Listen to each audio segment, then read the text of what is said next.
आप भारत में रहकर नुपुर शर्मा को सपोर्ट नहीं कर पाए, वो 7 समंदर पार का सांसद होकर कह रहा नुपुर शर्मा ने कुछ भी गलत नहीं कहा। मोदी चाहते तो नुपुर शर्मा और नवीन जिंदल को बचा सकते थे, लेकिन अभी मोदी नहीं बोलेंगे। सही वक्त के इंतजार में जब मोदी ने अमेरिका, रूस, चीन जैसे बड़े बड़े देशों को दिमाग से पीछे छोड़ दिया, तो भरोसा रखिए इस्लामिक देश भी पछताने पर मजबूर जरूर होंगे। मोदी का सीधा उसूल है, ना किसी से दोस्ती ना किसी से बैर, लेकिन जो खुद उनसे पंगा लेगा उसकी नहीं खैर। मोदी खामोश है क्योंकि ये सही वक्त नहीं है। इसे समझने के लिए आपको ज्यादा नहीं, बस अपने कीमती 3 मिनट देने होंगे। मोदी के माइंड में एक जबरदस्त प्लान है। आज से करीब 3 साल पहले पीएम मोदी ने उस प्लान का खुलासा कर दिया था, लेकिन तब ना तो हम और आप समझ पाए और ना ही नुपुर शर्मा जैसे नेता।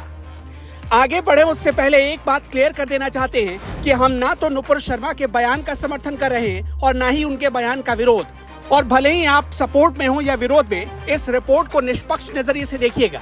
नीदरलैंड के एक सांसद गिर्ट विल्डर्स ने कहा है कि हर एक भारतीय को नुपुर शर्मा का सपोर्ट करना चाहिए। और तो और पाकिस्तान के एक पत्रकार ने जो कहा है उसे देख और सुन लेंगे तो और हैरानी होगी। तहा सिद्दीकी नाम के इस पत्रकार ने अपने वेरीफाइड अकाउंट से लिखा है, आयशा के 9 साल की उम्र में मोहम्मद से शादी करने को लेकर सत्यापित हदीसों का हवाला देने के लिए भारतीय जनता पार्टी और नुपुर शर्मा पर हमला करने के बजाय मुस्लिम नेताओं को एक साथ आना चाहिए, और अगर गलत लिखा है तो उसे हटा देना चाहिए।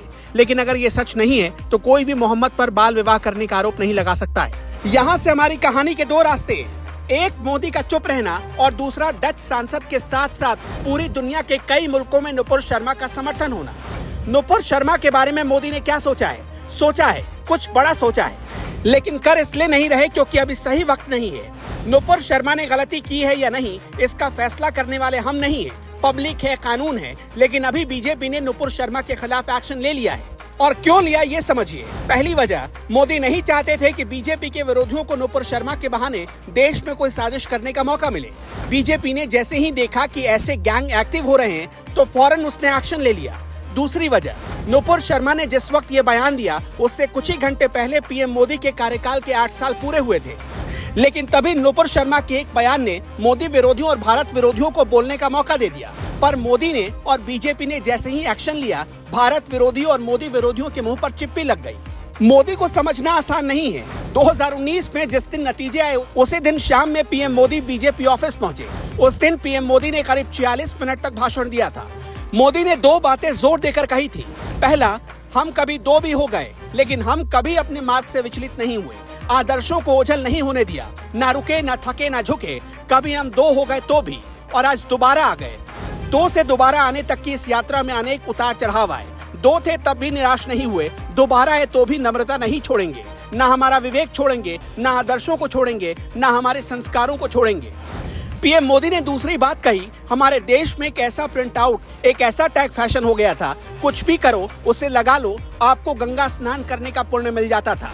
पूरी तरह नकली। उस टैग का नाम था सेक्युलरिज्म। नारे लगते थे सेक्युलर एक हो जाओ। 2014 से 2019 आते आते उस पूरी जमात ने बोलना ही बंद कर दिया। इस चुनाव में एक भी राजनीतिक दल सेक्युलरिज्म के नाम पर गुमराह नहीं कर पाए, ये बेनकाब हो गए। पीएम मोदी 2019 के लोकसभा चुनाव की बात कर रहे थे, लेकिन इन 2 उदाहरणों से आज के नुपुर शर्मा के मामले को देखा जा सकता है। रामराज का मतलब ही है प्राण जाए पर वचन ना जाए। रामराज में राजा नहीं, राजा का न्याय बोलता है, भले ही इसके लिए उसे अपने लोगों की कुर्बानी क्यों न देनी पड़े।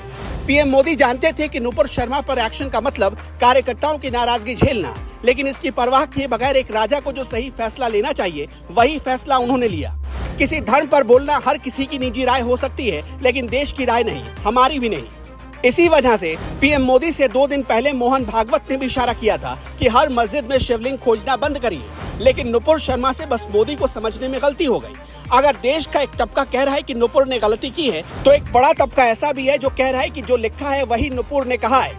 कौन सही और कौन गलत, हम किसी का पक्ष नहीं ले रहे, लेकिन आप अपनी राय जरूर बताइएगा, नुपुर पर एक्शन कितना जायज है।